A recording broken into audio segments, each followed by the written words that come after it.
6 months had passed since the betrayal. The Galactic Council was no longer celebrating. Their fleets were running, their colonies were burning, and their soldiers were dying in the darkness of space.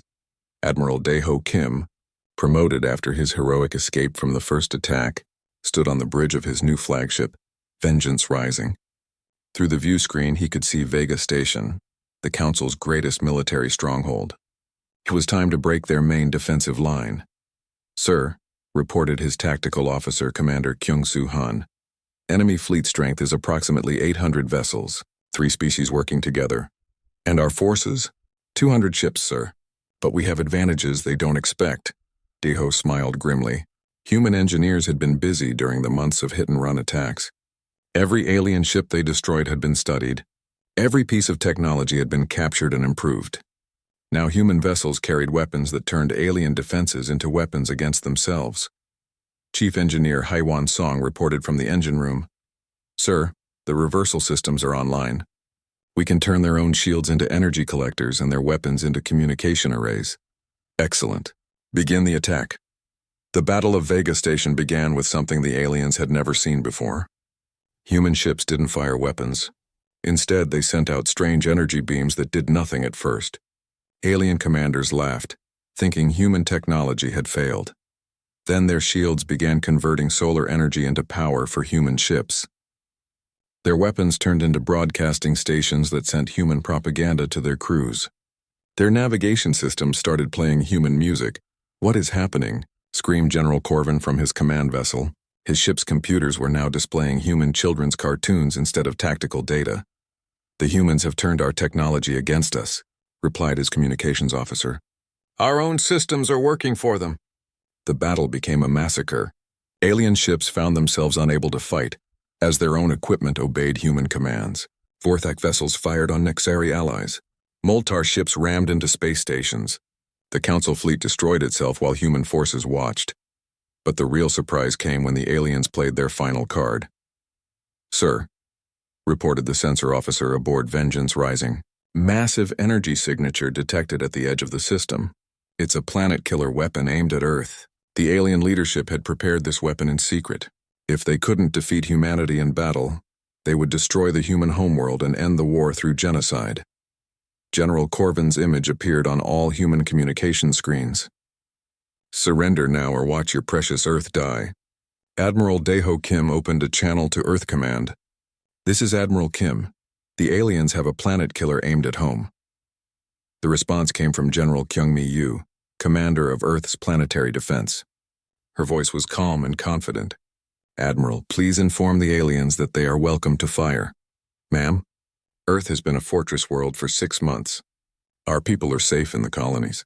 All that remains on Earth are defensive systems and robots. If they want to waste their biggest weapon on an empty planet, they're welcome to try." Admiral Kim opened a channel to the alien fleet. "General Corvin, you have our response. Fire away." The planet killer weapon charged for 10 minutes, building energy that could crack a world in half. Every alien in the system watched as it prepared to end the human homeworld forever. The weapon fired. A beam of pure destruction crossed space toward Earth, carrying enough power to shatter continents. The aliens cheered as their ultimate weapon traveled toward its target. The beam struck Earth's outer defense grid. What happened next had never been seen before in galactic history. Human scientists had spent years studying energy weapons, and they had built something incredible around Earth. Instead of being destroyed, the planet's defense network absorbed the planet killer's energy and reflected it back along the same path. The redirected beam struck the alien weapon with twice its original power. The explosion that followed was visible from 3 star systems away. The weapon, its support ships, and a quarter of the alien fleet vanished in a ball of fire that outshone the local sun. "Impossible." General Corvin stared at his sensors in disbelief. "The humans turned our planet killer into a weapon against us." Dr. Seok-Jin Cho, humanity's lead strategist, had planned this moment perfectly. From his command center, he activated communication arrays that broadcast his voice across the entire galaxy. "Citizens of the galaxy," he began. 6 months ago, the Galactic Council attempted to commit genocide against humanity. They tried to murder every man, woman, and child of our species, including defenseless civilians. The message reached every inhabited world, every space station, every ship in known space. They did this because they feared what humanity might become. They were afraid of our technology, our adaptability, our refusal to accept limits. Today they have discovered what we became when they threatened our families. Images appeared on screens across the galaxy. Burning alien fleets. Destroyed alien bases, the wreckage of Vega Station. The Galactic Council is finished. Their fleets are broken. Their leadership is dead or dying. We offered them peace once, and they responded with attempted genocide. They will not get another chance. The broadcast continued for an hour, showing the galaxy exactly what had happened to the species that tried to extinct humanity. Some worlds cheered. Others trembled. All understood that the balance of power had changed forever. Aboard Vengeance Rising, Admiral Kim received reports from across the galaxy. Human hunter-killer groups were finishing off the remaining alien fleets. Resistance was collapsing everywhere. "Sir," reported Commander Han, "we're receiving surrender offers from 17 alien species. They want to negotiate peace terms. What are your orders?" Admiral Kim asked Earth Command. The response came from Admiral Choi himself. "No negotiations. No surrender, no mercy. We finish what they started." The remaining alien forces tried desperate tactics. Some attempted kamikaze attacks against human colonies. Others took alien civilians hostage, threatening to kill them if humans didn't stop fighting. The humans ignored all threats and continued their extermination campaign. The aliens had tried to murder human children. Now they would learn that some crimes cannot be forgiven. Captain Young-Soo Park led the final assault on the Nixari crystal homeworld. His ships broke through their defenses like hammers through glass. The crystal beings' harmonic screams echoed across space as their civilization shattered. Commander In-Young Lee commanded the attack on the primary Moltar gas refinery. The gas beings tried to hide in their atmospheric clouds, but human weapons found them anyway. Their cries of terror were carried away on solar winds. The Vorthak homeworld fell last. General Corvin made his final stand in the planetary capital, surrounded by his last loyal troops. When human soldiers stormed his command center, he tried to activate a suicide bomb that would kill everyone in the building. Human engineer Haewon Song had anticipated this. She had spent weeks studying Vorthak technology. When Corvin pressed the detonation button, nothing happened. "Your weapons serve us now," she told the dying general. "Just like everything else you built." The war was over.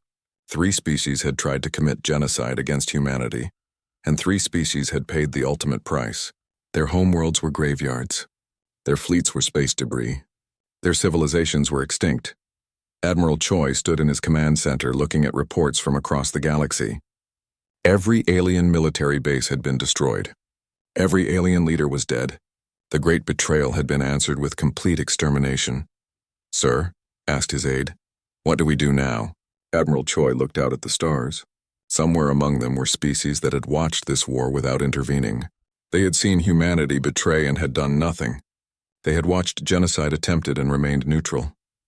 "Now," he said quietly, "we make sure this never happens again. Send word to every species in the galaxy.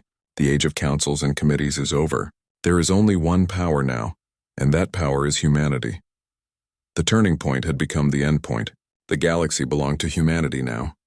1 year after the Great Betrayal, Admiral Sungmin Choi walked through the corridors of what had once been the Galactic Council headquarters. The alien architecture looked strange to human eyes, but it would serve its new purpose well. Where council members had once debated the fate of species, human administrators now managed the galaxy. The great chambers that had voted for humanity's extinction were now museums. Displaying the consequences of that decision, Captain Daeho Kim, now promoted to Governor General of the galaxy, stood at the central podium where alien leaders had once spoken. Before him sat representatives from 47 surviving alien species. All had come to hear the new rules of galactic civilization. 1 year ago, Daeho began, your predecessors tried to murder every human being in existence. They failed. Today you will learn how the galaxy works under human rule. The alien representatives sat in fearful silence. Some were species that had supported the Council's decision. Others had been neutral. A few had actually opposed the genocide but had been too weak to stop it. None of that mattered now. Ambassador Ju-Won Kim, formerly a junior diplomat, now spoke for all of humanity to the galaxy. She had been there when the first betrayal was planned. She remembered every alien face that had smiled while voting for human extinction. "The Galactic Council is abolished forever," she announced. "In its place stands the human dominion. You will follow human law, accept human leadership, and serve human interests. This is not negotiable." A brave Zaloni representative raised a tentacled arm. "What if we refuse?" Juwan gestured to a large screen behind her. It showed images of dead worlds, the Vorthak homeworld now a lifeless rock. The Nixari crystal cities shattered into dust, the Moltar gas clouds frozen in the vacuum of space. "Then you join them," she said simply. The message was clear. Humanity had proven it could exterminate entire species that threatened it. No alien civilization wanted to test whether humans would do it again. Director Hee-Jin Park, now head of the Galactic Compliance Bureau, explained the new system. Some species would be allowed limited self-rule if they proved completely loyal to humanity. Others would serve as industrial workers, building human ships and stations. A few would be kept as researchers, studying science under human supervision. All would remember the lesson of the Council's betrayal. "Your species will be judged by your actions during the war," Hee-Jin explained. "Those who actively supported our genocide will have fewer privileges. Those who remained neutral will be watched carefully. Those few who tried to help us will receive better treatment." The Kalari delegation whispered among themselves. They had been one of the few species to vote against the human extinction plan. Their representative, Ambassador Thex, spoke carefully. "Director Park, the Kalari people opposed the genocide from the beginning. We tried to warn Earth of the coming attack." "We know," Hee-Jin replied. "Your species will be granted vassal status. You may govern your own worlds, but you will answer to human oversight. Prove your loyalty over time and your status may improve." Other species were less fortunate. The Drakmari had eagerly supported humanity's destruction. Now their worlds were strip-mined for resources to build human colonies. The Ythran Collective had provided the coordination technology that made the simultaneous attack possible. Their entire species now worked in human factories, building the ships that patrolled their former territory. The humans had learned important lessons from their near extinction. They would never again trust other species completely. They would never again allow aliens to gather in councils that could threaten Earth. They would never again be caught unprepared. Chief Engineer Hei-Wan, Song reported from the new human shipyards orbiting former alien worlds. "Sir, production is exceeding targets. We now have the largest fleet in galactic history." Admiral Choi nodded approvingly. Human shipbuilders used the best technology from 40 different species, all improved by human innovation. The new vessels were faster, stronger, and deadlier than anything the galaxy had ever seen. "What about exploration beyond our borders?" he asked. Captain Min-Ho Yoon, now commanding the Deep Space Survey Fleet, provided the answer. "Sir, we've made contact with 16 new species beyond the galactic rim. All have been informed of human dominance and accepted our authority without resistance." The news of humanity's victory had spread faster than human ships. New alien species heard the story of the Council's betrayal and humanity's revenge. Most decided that cooperation was preferable to extinction. Dr. Seok-Jin Cho had become humanity's Minister of Galactic Affairs. His job was to ensure that the galaxy learned the right lessons from recent events. "The most important thing," he explained to his staff, "is that every species understands what happens when humans are threatened. We don't want to rule through fear alone, but we want everyone to remember the consequences of betrayal." Human schools now taught children about the Great Betrayal. Young humans learned about the species that had tried to murder their families, and about the heroes who had saved them. They grew up understanding that humanity's dominance was not accidental. It was earned through superior strategy, technology, and the will to do whatever was necessary to protect their people. The galaxy was more peaceful now than it had been in centuries. There were no more wars between species because all species answered to humanity. Trade flourished under human protection. Scientific research advanced rapidly with human guidance. But it was the peace of the graveyard for some species, and the peace of the prison for others. Captain So Young Jang, now Admiral of the Ghost Fleet, maintained humanity's invisible guardians. Her stealth ships patrolled the galaxy, watching for signs of rebellion or new threats. Any alien who spoke of resistance would find their words reported to human authorities within hours. "Sir," she reported to Admiral Choi, "intelligence suggests some species are trying to form a secret alliance against us." "Which species?" the Heptari Union and the Coral Reef Consortium. They think they can coordinate a rebellion if they work together. Admiral Choi considered this. How many ships do they have combined? Perhaps 300 vessels, sir. Mostly old and poorly armed, and we have? Over 50,000 ships in active service, sir. Plus the industrial capacity to build more. Then let them try, Admiral Choi decided. When they fail, it will remind everyone else why rebellion is pointless. The attempted rebellion lasted exactly 6 days. Human forces surrounded the conspirators' homeworlds and gave them a choice. Surrender completely or be extinct by the end of the week. They surrendered. Ambassador, Ju-Won Kim addressed the galaxy again after the failed rebellion. Some of you still don't understand your situation, she said. You think of this as occupation or oppression. You're wrong. This is evolution. The broadcast reached every inhabited world in human space. For millions of years, your species fought each other, conquered each other, enslaved each other. You formed councils and alliances that broke apart in war and betrayal. You repeated the same cycles of violence over and over. Images showed the ruins of ancient alien civilizations that had destroyed themselves in pointless conflicts. Humanity has ended that cycle. Under our rule, there is no more interspecies warfare, no more genocide, no more betrayal. The strong no longer prey on the weak because we are the strongest and we protect those who serve us faithfully. It was true in its way. The galaxy under human rule was more stable than it had ever been. Alien species that had been mortal enemies for millennia now worked side by side in human factories. Ancient territorial disputes were settled by human arbitrators. War between alien civilizations was simply impossible when all civilizations answered to the same human authority. Governor General Dae-ho Kim issued his final orders of the day from the former council chambers. Human patrol fleets were to be increased by 20%. New colonies would be established in 7-star systems.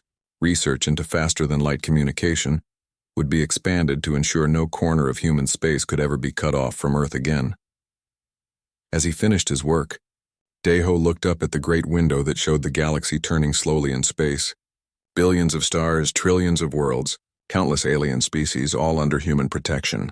Now, they had tried to make humanity extinct because they feared what humans might become. Now they knew humanity had become the galaxy's eternal guardians, the species that would ensure peace through strength, order through authority, and safety through the memory of what happened to those who threatened human families. The age of councils and committees was over. The age of humanity had begun, and it would last forever. Captain So-Young Jang moved through the darkness of space like a ghost. Her ship, Silent Death, was completely invisible to alien sensors. It had taken human engineers 3 years to perfect this stealth technology, and now it was time to use it. Target confirmed, whispered her navigation officer, Lieutenant Park Dong-min. Vorthak Supply Depot, Sector 7. No escorts detected. The supply depot was huge, floating in empty space between 2 dead planets. It contained food, weapons, and fuel for the Vorthak war fleet. Hundreds of reptilian workers moved cargo between storage bays, not knowing that death was watching them. Remember, So-Young told her crew, no survivors means no survivors. If even one alien escapes to tell what happened, they'll know we're still alive. Her crew nodded. They all remembered the reports from Earth. The aliens had tried to kill every human being in the galaxy, including babies. Now it was time to return the favor.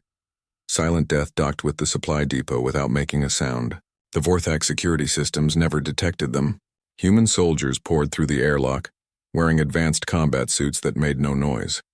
The attack was over in 15 minutes. Every alien in the depot died without sending a distress signal. The humans planted explosive charges throughout the station, then left as quietly as they had come. When the explosives went off, the depot simply vanished. To anyone watching from far away, it looked like an accident, maybe a fuel explosion. These things happen sometimes, but this was no accident. It was the beginning of humanity's revenge. Lieutenant Commander Tae-Kyung-oh commanded another stealth ship called Night Terror. His target was a Nexari crystal farm where they grew new warriors. The farm was deep inside Nexari space, supposedly safe from any attack. The Nexari were beings made of living crystal. They thought in harmony, sharing thoughts across vast distances. They believed their hive mind made them superior to individual thinkers like humans. They were wrong. Tae-Kyung's ship appeared next to the crystal farm like a nightmare materializing from empty space. The Nexari guards tried to send a warning, but human jamming equipment blocked all their communications. The attack was surgical and brutal. Human weapons shattered crystal bodies into dust. The Nexari tried to defend themselves, but their harmony became chaos when humans introduced discord into their shared thoughts. When it was over, the crystal farm was a field of broken glass floating in space. Another accident that would puzzle alien investigators. Dr. Yun-Soo Kim was not a soldier, but her weapon was more powerful than any gun. She was a xenopsychologist who had spent 20 years studying alien minds. Now she used that knowledge to drive them insane. From her hidden base, she broadcast special signals into alien communication networks. To the Vorthak, she sent sounds that reminded them of their ancient predators. Reptilian soldiers began having nightmares about creatures that had hunted their ancestors millions of years ago. The Nexari were worse. Dr. Kim introduced chaos patterns into their harmonic communications. Crystal beings who had shared perfect thoughts for thousands of years suddenly found their minds filled with human screams, human laughter, human rage. Some went mad and shattered themselves rather than listen to the discord. The Moltar suffered most of all. Dr. Kim released airborne compounds into their atmospheric systems. The chemicals were harmless, but they smelled like death to the gas beings. Every breath reminded them of decay and corruption. Fear is spreading through their fleets, reported her assistant, Commander Ji-Hoon Nam. Alien soldiers are requesting transfers. Some are deserting entirely. Good, Dr. Kim replied. They wanted to make us extinct. Now they can experience extinction anxiety themselves. Admiral Choi watched these reports from his flagship. Every day brought news of another successful attack. Human ghost ships struck alien targets across the galaxy, then vanished without trace. Alien supply lines collapsed. Their communication networks carried messages of terror instead of military orders. Sir, said his intelligence officer, the aliens are starting to panic. They're pulling their fleets back to defend their homeworlds. Let them, Admiral Choi said. Fear will make them stupid. Stupid enemies make mistakes. Captain Dae-Ho Kim, who had survived the original betrayal, now commanded a hunter-killer group deep in alien territory. His ships had been refitted with captured alien technology, reverse-engineered by human scientists and improved beyond alien understanding. Captain, reported his weapons officer. Moltar patrol detected. 3 ships heading toward their gas giant colony. Intercept course, Dae-Ho ordered. No warnings. No surrender demands. Just kill them. The human ships appeared around the Moltar patrol like wolves surrounding prey. The gas beings tried to flee, but human engines were faster. They tried to fight, but human weapons were stronger. They tried to call for help, but human jamming blocked their signals. The battle lasted 4 minutes. When it ended, 3 Moltar ships were expanding clouds of frozen gas. No survivors. No witnesses. No mercy. This was the new human way of war. Not the honorable combat between civilized species that the galaxy had known before. This was extermination warfare, where the only goal was to kill every enemy that existed. Young-Soo Park led the attack on a Nexari mining operation. His crew had lost friends in the betrayal, and their anger burned like a star. They destroyed the mining ships, shattered the crystal workers, and left the asteroid field looking like a graveyard. In-Young Lee commanded the assault on a Vorthak military academy. Hundreds of young reptilian cadets died learning their first and last lesson about humans. Never threaten our species. The aliens began to understand that something had gone terribly wrong. Their easy victory over humanity was becoming a nightmare. Human ships appeared everywhere, struck without warning and vanished into darkness. The Galactic Council held emergency sessions, but their communications were intercepted by human intelligence. Every plan they made, humans already knew about. Every trap they set, humans avoided. How many humans are left? Demanded General Corvin during one panicked meeting. Our intelligence says we killed them all, replied a Nexari admiral. But these attacks suggest otherwise. Then our intelligence was wrong. Corvin's scales turned dark with rage. Find them, kill them. And this. But the humans were ghosts now, striking from the shadows, killing without warning, disappearing before retaliation was possible. They had learned something the aliens never expected. Humans were very good at being monsters when their children were threatened. Commander Hee-Jin Park, monitoring alien communications, smiled coldly as she listened to their fear. Sir, she reported to Admiral Choi, the aliens are requesting peace talks. What did we tell them? Nothing, sir. We don't answer communications from dead species. Admiral Choi nodded approvingly. The aliens had shown humanity what they really were when they tried genocide. Now humanity was showing them the consequences. Continue the hunt, he ordered. Every alien base, every ship, every soldier. Kill them all. The great hunt had begun. Across the galaxy, human predators stalked alien prey. The betrayers were learning what happened when they made an enemy of the wrong species. Soon they would learn that some mistakes cannot be survived. The Vorthak fleet reached Earth's solar system 3 days after the Great Betrayal. General Corvin stood on his command ship's bridge, looking at the blue planet through the viewscreen. Soon the human homeworld would be nothing but space dust. General, we are detecting no human fleet movements, reported his communications officer. Earth appears defenseless. Corvin smiled, showing his sharp teeth. Excellent. The humans were weaker than we thought. Begin the bombardment. But something was wrong. As Vorthak ships moved closer to Earth, their sensors picked up strange readings.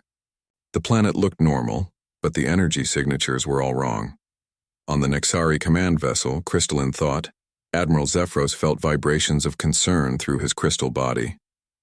The harmonic patterns from Earth didn't match what they should be for a living world with billions of humans. There are life signs, reported his aide, but they are too regular, too perfect. Meanwhile, the Moltar fleet floated near Jupiter. Commander Gasson, a being of pure gas and energy, detected atmospheric disturbances that made no sense. Earth's air was moving in patterns that seemed artificial. None of the alien commanders knew they were looking at humanity's greatest deception. Earth had been evacuated 6 months ago. Every human had been moved to secret colonies in dark space. What remained on Earth were millions of robots programmed to act like humans. They drove cars, walked in parks, and even sent fake communications to make everything seem normal. Director Bo Rahan had planned this carefully. She was Earth's top intelligence officer, and she knew the aliens would eventually try to destroy humanity. So she had spent 3 years preparing the perfect trap. The evacuation had been done in secret, using cargo ships that looked like normal trade vessels. Families were told they were moving to new colonies for better opportunities. Children were excited about living on new worlds. Nobody knew they were escaping genocide. Captain Minho Yoon watched the alien fleets from his hidden observation post on Europa, Jupiter's moon. His small ship, Shadow Walker, was invisible to alien sensors. He recorded everything the aliens did. They're taking the bait, he reported to Admiral Choi. All 3 fleets are moving toward Earth. Good, came the reply. What about our people in the colonies? Safe, sir. The aliens hit the decoy ships exactly as we planned. They think they killed everyone. The aliens had indeed celebrated their victory. On the Vorthak homeworld, citizens watched news reports about the successful elimination of the human threat. The Nexari sang victory songs that echoed through their crystal cities. The Moltar released joyful gas clouds into their atmosphere. They thought humanity was extinct. But in the darkness between stars, Admiral Choi prepared for revenge. His fleet was massive, over 3,000 ships that the aliens didn't know existed. These vessels had been built in secret shipyards powered by new technology the aliens had never seen. Admiral, said Commander Hai-Jin Park, who had escaped from the council station during the attack. We've finished analyzing their attack patterns. They coordinated this across 17 star systems simultaneously. Meaning, they didn't just want to defeat us, sir. They wanted to kill every single human being, including children. Admiral Choi's face grew dark. He had served in space for 30 years. He had fought pirates and rebels, but he had never seen anything as evil as this. The aliens hadn't declared war. They had tried to commit genocide. Have you located their command centers? He asked. Yes, sir. The Vorthak are commanding from their home world, the Nexari from their crystal moon base, the Moltar from their gas giant station. And civilian populations? Commander Park hesitated. Sir, their planets have billions of non-combatants. Families, children. Did they consider our children when they attacked Earth? Admiral Choi asked quietly. No, sir. Then we will show them the same mercy they showed us. He turned to address all his ship commanders through the communication system. All vessels, this is Admiral Choi. The aliens believe they have destroyed humanity. They celebrate in their homes while they think our children are dead. The communication channel was silent as thousands of human officers listened. They made one mistake. They thought we were weak because we tried to be peaceful. They thought we were naive because we trusted them. They thought we were helpless because we followed their rules. Admiral Choi paused, looking out at his hidden fleet. Today they learn what humans become when someone tries to kill our families. Today they learn why no species in the galaxy should ever threaten Earth. On Earth itself, the Vorthak began their bombardment. Massive energy beams struck cities around the world. Buildings collapsed. Fires started. But no human voices cried out in pain, because there were no humans left to kill. General Corvin watched the destruction with satisfaction. The human threat is ended, he announced to his fleet. But Captain Min Ho-yoon, still watching from Europa, sent a different message to Admiral Choi. Sir, they're destroying empty cities. The deception is working perfectly. Phase 1 complete, Admiral Choi replied. Begin Phase 2. Across the galaxy, small human ships began to move. These were scout vessels invisible to alien sensors, crewed by volunteers who knew they might never come home. Their mission was simple. Locate every alien military base, every command center, every shipyard. The aliens had shown their true nature. They were not civilized beings who made war according to rules. They were monsters who tried to murder an entire species, including innocent children. Admiral Choi had been a peaceful man once. He had believed in cooperation between species. He had thought the galaxy was big enough for everyone to share. That man was dead now, killed by the same betrayal that the aliens thought had destroyed Earth. The new Admiral Choi was something the galaxy had never seen before. He was human vengeance given form and purpose. He was the sword that would cut down anyone who threatened humanity. Communications, send this message to all human forces, he ordered. Yes, sir. The Galactic Council attempted genocide against our species. They tried to murder our children. They destroyed our trust and broke every law of civilized war. His voice grew cold as winter on Earth. From this moment forward, we are not at war with them. We are exterminating them. The message went out to every human ship, every hidden base, every secret colony. When it was received, something changed in the hearts of every human soldier. They had tried to be civilized. They had tried to follow the rules. They had tried to be good neighbors in the galaxy. The aliens had shown them what civilization was. Now humanity would show the galaxy what happened when you tried to extinct the wrong species. The reckoning had begun. Captain Dae-ho Kim stared at the stars through the bridge window of his ship, Soul's Pride. The massive vessel floated quietly in space near Kepler 442b, a planet on the edge of known space. Around him, alien ships from the Galactic Council moved in formation. Everything looked normal. Dae-ho had been a captain for 10 years. He trusted his gut feelings, and right now something felt wrong. The alien ships were positioned strangely. Two spread out, two ready for battle. Captain, said his first officer, Lieutenant Yoon Soo-jin, the Vorthak fleet is asking us to move closer for the training exercise. The Vorthak were large reptile-like aliens who always acted like they were better than humans. Their scales were green and black, and their eyes were cold. Dae-ho never liked dealing with them, but the Galactic Council said all species had to work together. Tell them we're checking our systems first, Dae-ho replied. He walked to the communication station. Get me a direct line to Earth Command.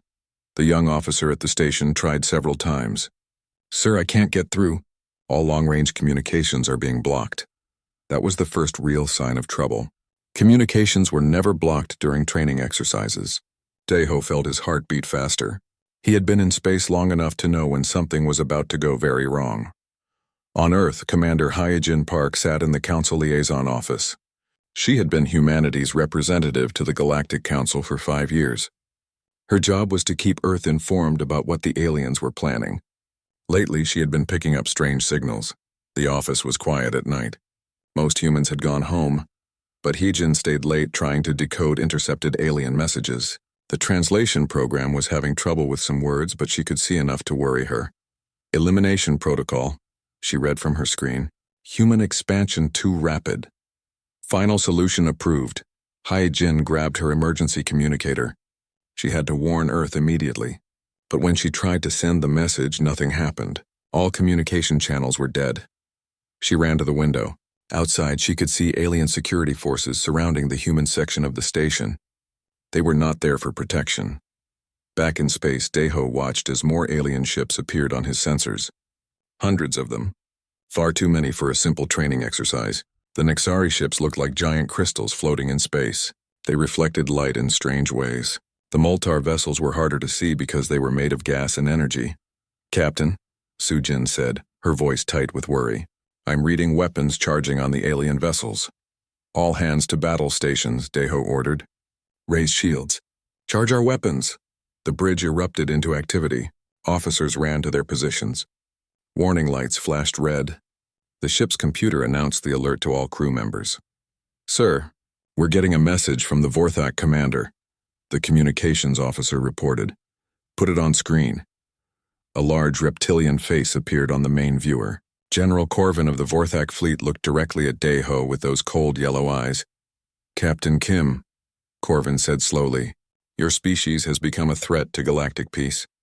The Council has voted. Humanity must be stopped." "What are you talking about?" Deho demanded. "We've been loyal allies for 30 years. Corvin's mouth opened to show sharp teeth. "You breed too fast. You learn too quickly. You adapt too well. We cannot allow you to grow stronger." Before Deho could respond, the screen went black. A second later, the first energy blast hit Sol's Pride. The ship shook violently as alien weapons struck the shields. "Return fire," Deho shouted. Sol's Pride fought back, but it was one ship against dozens. All around them, other human vessels were under attack.